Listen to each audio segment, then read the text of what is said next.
కార్యకర్త కూడా జేపీని కూడా మన సొంత కుటుంబ సభ్యునిగా భావిస్తూ మనం అందరం కూడా తోడ్పాటు ఇస్తేనే తాను కూడా గట్టిగా నిలదొక్కుంటుంది. చూస్తా కన్ను మూసుకుని కన్ను తెరిచేసరికి దాదాపుగా 2 సంవత్సరాలు కన్ను మూసుకుంటూ అయిపోయింది. మొత్తానికి 5 బడ్జెట్లు ప్రవేశపెట్టే అవకాశం రాష్ట్ర ప్రభుత్వానికి ఉంటుంది. అందులో 2 అయిపోయినాయి, 3వది ఇప్పుడు మార్చిలో, ఫిబ్రవరి చివరిలోనో మార్చిలోనో 3వ బడ్జెట్ ప్రవేశపెడతారు. దాని తర్వాత ఇంకా మిగిలి ఉండేది 2.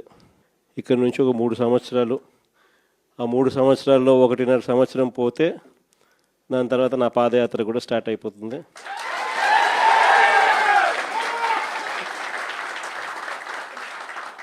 దాని తర్వాత మరో 1.5 సంవత్సరం నేను కూడా ప్రజలతోనే రోడ్ల మీదే ప్రజల్లోనే మమేకమవుతూ ఆ ప్రయాణం కొనసాగుతుంది.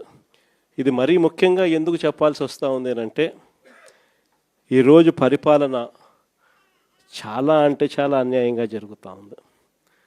రెడ్ బుక్ రాజ్యాంగంతో ఎక్కడా కూడా ఎవరినైనా కూడా ఏమంటే అది నేను చేసేయచ్చు అని ఖండకావరంతో ఈరోజు పరిపాలన సాగిస్తూ ఉన్నారు.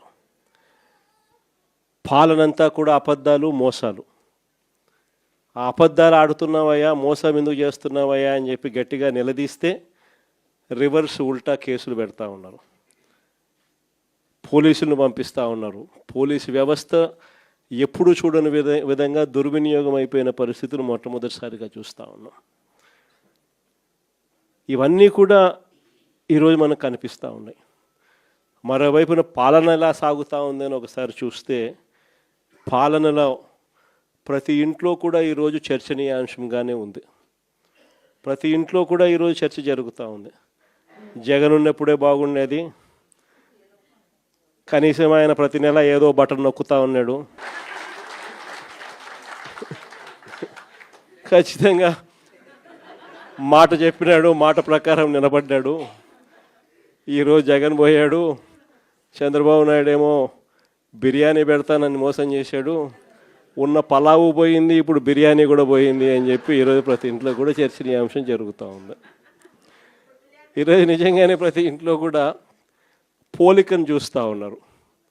ఆ రోజు ఇదే రాష్ట్రం, ఇదే బడ్జెట్, ఇదే పరిస్థితుల్లో అప్పుడు ఇంకా దారుణమైన పరిస్థితులు, కోవిడ్ వచ్చి 2 సంవత్సరాలు అతి దారుణమైన పరిస్థితులు ఉన్నప్పటికీ కూడా ఎప్పుడూ కూడా ప్రభుత్వ కష్టాలను ఎప్పుడూ ప్రజలకు చూపించి ఎప్పుడూ కూడా పథకాలను ఎగరగొట్టాలి అని చెప్పి ఏ రోజు మన ప్రభుత్వం ఎప్పుడు ఆలోచన చేయలే.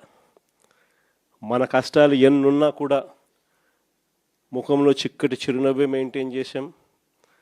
ప్రజలకు మాత్రం చెప్పిన ప్రతి మంచి కూడా చేసి చూపించిన ప్రభుత్వం మనది. కానీ ఎప్పుడైతే మనం ఓడిపోయినామో, ఎప్పుడైతే చంద్రబాబు నాయుడు గారి పాలన ప్రజలు మళ్ళీ తిరిగి చూశారో అప్పుడు తేడా కనిపిస్తూ ఉంది. జగన్ వల్ల మంచి జరిగింది, జగన్ ఎలా చేయగలిగినాడు, చంద్రబాబు నాయుడు ఎందుకు చేయలేకపోతా ఉన్నాడు, చంద్రబాబు నాయుడు అంత అబద్ధాలోడు, మోసం చేసేవాడు ప్రపంచ చరిత్రలో ఎవడు ఉండడు అని కూడా చెప్తా ఉన్నారు. ఒకవైపున ఉన్న పథకాలన్నీ రద్దయిపోయాయి, మరోవైపున ఈయన చెప్పిన సూపర్ 6లు, సూపర్ 7లు అన్నీ మోసాల కింద తేలిపోయాయి. ఇంకొక అడుగు చూస్తే వ్యవస్థలన్నీ కూడా పూర్తిగా నీరు గారిపోయినాయి, నిర్వీర్యమైపోయినాయి. ఆశ్చర్యం కలిగించే విధంగా స్కూళ్ళు అయితే కలకలలాడుతూ ఉన్నాయి. మన ప్రభుత్వంలో మొట్టమొదటిసారిగా స్కూల్ రూపురేఖలు మారాయి. దశాబ్దాలుగా ఎవడు కూడా పట్టించుకునే పరిస్థితి నుంచి స్కూళ్ళ రూపురేఖలు మారి ప్రైవేట్ వాళ్ళు కూడా గవర్నమెంట్ స్కూళ్ళతో పోటీ పడే పరిస్థితి ఎప్పుడు వచ్చింది అని అంటే అది కేవలం మన 5 సంవత్సరాల పరిపాలనలో మాత్రమే జరిగింది. గవర్నమెంట్ స్కూళ్ళల్లో పిల్లల్ని చేర్పించాలంటే ఎమ్మెల్యే చేత రికమెండేషన్ తీసుకొని పోయి, లెటర్లు తీసుకొని పోయి చేర్పించే పరిస్థితి నుంచి ఈరోజు గవర్నమెంట్ స్కూళ్ళల్లో ఏకంగా దాదాపుగా 9 లక్షల మంది పిల్లలు గవర్నమెంట్ స్కూళ్ళు మానేసిన పరిస్థితి ఈరోజు రాష్ట్రంలో కనిపిస్తూ ఉంది. స్కూళ్ళు నాశనం అయిపోయాయి. పెద్ద చదువులు చదువుతూ ఉన్న పిల్లలు ఫీజు రీయింబర్స్మెంట్ లేక 8 క్వార్టర్స్, జనవరి, ఫిబ్రవరి, మార్చికి సంబంధించిన క్వార్టర్ మామూలుగా ఏప్రిల్లో వెరిఫై చేసి మేలో ఫీజు రీయింబర్స్మెంట్ ఇచ్చేసేయాలి. ఒక క్వార్టర్ అయిపోతూనే, ఒక త్రైమాసికం అయిపోతూనే ఆ త్రైమాసికానికి సంబంధించి మన ప్రభుత్వ హయాంలో నెక్స్ట్ త్రైమాసికంలో పాత త్రైమాసికానికి సంబంధించిన డబ్బులు ఆ తల్లుల ఖాతాల్లోకి డబ్బులు పడేటివి వెరిఫికేషన్ కంప్లీట్ చేసుకొని. జనవరి, ఫిబ్రవరి, మార్చికి సంబంధించిన త్రైమాసికం ఆ క్వార్టర్ నుంచి ఎలక్షన్ కోడ్ మార్చి 16వ తారీఖు ఎలక్షన్ కోడ్ వచ్చింది, అక్కడ ఆగిపోయింది. అంతే. అక్కడ నుంచి ఈ నిన్న డిసెంబర్కు ఏకంగా 8 క్వార్టర్స్. ఒక్కొక్క క్వార్టర్కు పిల్లలకు ఫీజు రీయింబర్స్మెంట్ కింద 700 కోట్లు ఒక్కొక్క క్వార్టర్కు త్రైమాసికానికి డబ్బులు ఇవ్వాల్సి వస్తే 8 క్వార్టర్స్ అంటే 8 × 7 5,600 కోట్లకు గాను కేవలం 700 కోట్లు ఇచ్చినారు. 4,900 కోట్లు బకాయి. వసతి దీవెన కింద ప్రతి జనవరిలో 1,100 కోట్లు పిల్లలకు బోర్డింగ్ అండ్ లాడ్జింగ్ ఖర్చుల కోసం, ఇంజనీరింగ్ చదివే పిల్లలకు, ఇటువంటి చదువులకు, డిగ్రీ చదివే పిల్లలకు ప్రతి సంవత్సరం, ఇంజనీరింగ్ చదివే పిల్లలకైతే 20,000, పాలిటెక్నిక్ చదివే పిల్లలకు 15,000, ఐటీఐ చదివే పిల్లలకు 10,000, ఇలా ప్రతి సంవత్సరం కూడా క్రమం తప్పకుండా ఏప్రిల్ మాసంలో ప్రతి సంవత్సరంలో 1,100 కోట్లు మన ప్రభుత్వం జమ చేసేది. ఈ ప్రభుత్వం వచ్చింది ఏప్రిల్ 2024, ఏప్రిల్ 2025 2,200 కోట్లు బకాయిలు.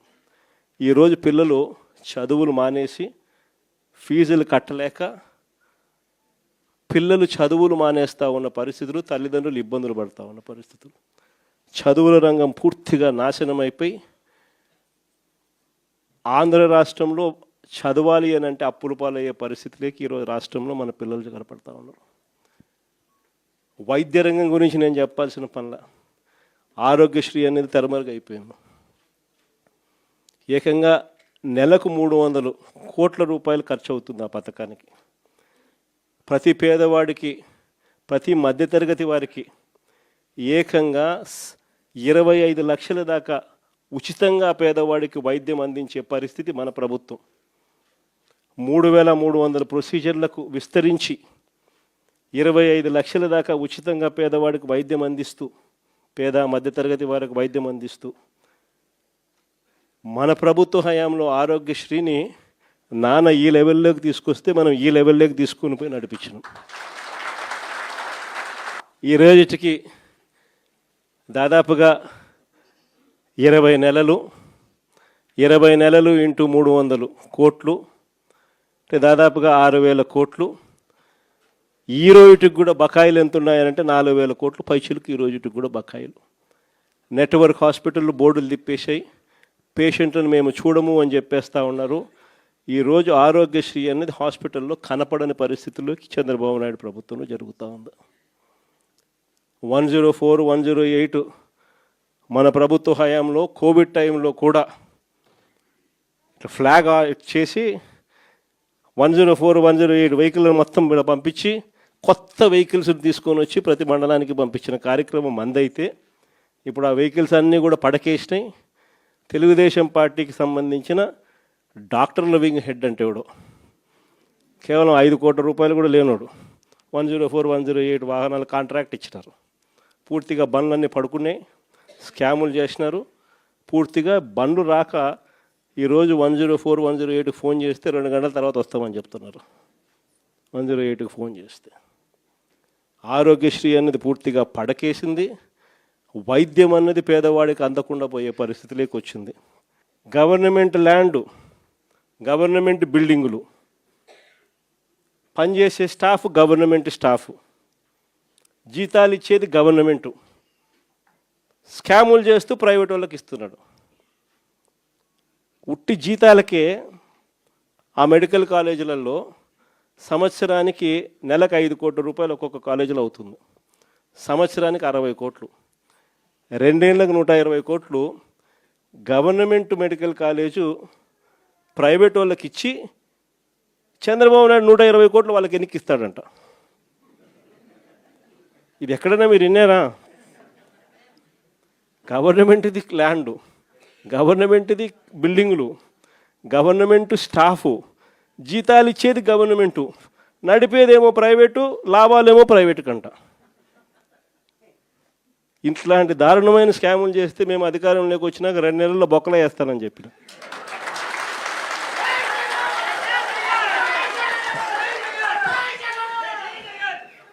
మనం ఎప్పుడైతే ఆ మాట చెప్పినామో అప్పుడు ఒక్కడు కూడా ఆ స్కాములు లేక మేము రాము, మాకు చంద్రబాబు నాయుడు ఈ కాలేజీలు వద్దు అని ఏకంగా చంద్రబాబు నాయుడుకి చెప్తా ఉన్న పరిస్థితులు మొట్టమొదటిసారిగా కనిపిస్తూ ఉన్నాయి. ఇంకా వ్యవసాయం గురించి నేను చెప్పాల్సిన పనుల, ఏ పంటకు గిట్టుబాటు ధరలు రావడంలా, ఎక్కడ చూసినా దళారీ వ్యవస్థ, చివరికి ఎరువులు కూడా బ్లాక్లో కొనుక్కోవాల్సిన పరిస్థితులకి మొట్టమొదటిసారిగా రాష్ట్రంలో చూస్తూ ఉన్నాం. మన ప్రభుత్వ హయాంలో ఉన్న ఆర్బీకేలు ఈ పొద్దు తెరమరుగైనాయి. మన ప్రభుత్వం హయాంలో ఉన్న ఈ క్రాప్ వ్యవస్థ ఈరోజు నీరు గారిపోయింది. మన ప్రభుత్వ హయాంలో ఉచిత పంటల బీమా ఈరోజు కనపడకుండా పోయింది. మన ప్రభుత్వ హయాంలో ఉన్న సీజన్ ముగిసేలోగానే సీజన్లో జరిగిన నష్టాన్ని మళ్ళీ తిరిగి రైతులకు ఇస్తున్న ఇన్పుట్ సబ్సిడీ ఈరోజు కనపడకుండా తెరమరుగైపోయింది. చివరికి రైతులకు ఈయన ఇస్తానన్న అన్నదాత సుఖీభవ అని చెప్పి ఈయన ఇస్తానన్న కూడా మోసంగా తెగిపోయింది. సంవత్సరానికి 20,000, 2 ఏళ్ళకి కలిపి 40,000, ఇచ్చింది 10,000, 30,000 ఎగనామం. రైతుల పరిస్థితి ఈరోజు ఎందుకురా నాయనా చంద్రబాబుని తెచ్చుకున్నాము అనే పరిస్థితిలో ఈరోజు రైతులు బాధపడతా ఉన్నారు. మీరే చూడండి, వ్యవసాయం, చదువులు, విద్య, వైద్యం, ఈ 3 ఏ ప్రభుత్వమైనా కూడా తమ బాధ్యతగా నడిపే వ్యవస్థలు. 3 వ్యవస్థలు పూర్తిగా కుప్పకూలిపోయినాయి. 4వ వ్యవస్థ లా అండ్ ఆర్డర్. ఈరోజు రెడ్ బుక్ రాజ్యాంగంతో 4వ వ్యవస్థ పూర్తిగా దిగజారిపోయిన పరిస్థితిలోకి ఈరోజు కనిపిస్తూ ఉంది. మరి ప్రభుత్వంలో ఈయన ఉండేది ఎందుకు ఈయన ముఖ్యమంత్రిగా పరిపాలన చేస్తూ ఉన్నాడు? అందరికీ అన్ని ప్రైవేట్ ప్రైవేట్ ప్రైవేట్ ప్రైవేట్ అనేసరికి ఆ ముఖ్యమంత్రి కుర్చీ కూడా ప్రైవేట్కి ఇచ్చేయచ్చు కదా. ఎందుకు అన్ని ప్రైవేట్ ప్రైవేట్ ప్రైవేట్ అనేటట్టుగా అయితే ఈయనకి ఎందుకు ఓటు వేయాలా? ఈయన ఏం చేయడానికి అని చెప్పి అక్కడ ఉన్నాడు. ఇలాంటి పరిస్థితుల్లో ఎవరైనా ప్రజలు ప్రశ్నిస్తే చంద్రబాబు నాయుడు గారికి అసహనం, వాళ్ళ మీద కేసులు పెట్టడము, వాళ్ళ మీద తనకున్న కోపాన్ని చూపించడము, ఇవన్నీ కూడా జరుగుతూ ఉన్నాయి. ఇలాంటి పరిస్థితుల మధ్య నిజంగా వైఎస్ఆర్ కాంగ్రెస్ పార్టీ ప్రజలకు తోడుగా నిలబడే కార్యక్రమం చేస్తూ ఉంది. ప్రజలకు ఏ కష్టం వచ్చినా, అక్క చెల్లెమ్మలకు ఏ కష్టం వచ్చినా, రైతన్నలకు ఏ కష్టం వచ్చినా, పిల్లలకి ఏ కష్టం వచ్చినా కూడా వాళ్ళందరి తరపున జెండా పట్టుకొని పోరాటం చేస్తూ ఉన్న పార్టీ ఒక్క వైఎస్ఆర్ కాంగ్రెస్ పార్టీ మాత్రమే. మిమ్మల్ని అందరినీ కూడా ప్రోత్సహిస్తూ జేపీకి కూడా మీ అందరి సహాయ సహకారాలు కావాలి. అందుకనే జేపీని కూడా తీసుకొని వచ్చి బాధ్యతలు అప్పచెప్పినాం. జేపీకి కూడా మనలోని ప్రతి కార్యకర్త కూడా జేపీని కూడా మన సొంత కుటుంబ సభ్యునిగా భావిస్తూ మనం అందరం కూడా తోడ్పాటు ఇస్తేనే తాను కూడా గట్టిగా నిలదొక్కుంటుంది.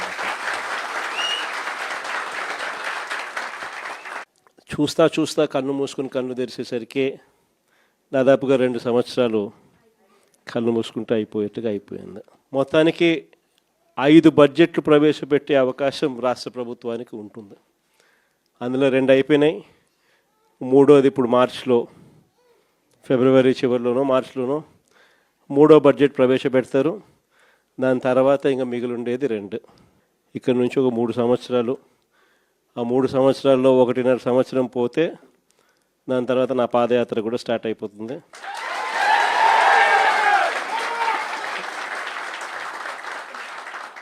దాని తర్వాత మరో 1.5 సంవత్సరం నేను కూడా ప్రజలతోనే రోడ్ల మీదే ప్రజల్లోనే మమేకమవుతూ ఆ ప్రయాణం కొనసాగుతుంది.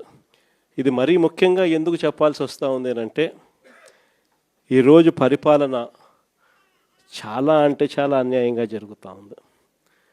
రెడ్ బుక్ రాజ్యాంగంతో ఎక్కడా కూడా ఎవరినైనా కూడా ఏమంటే అది నేను చేసేయచ్చు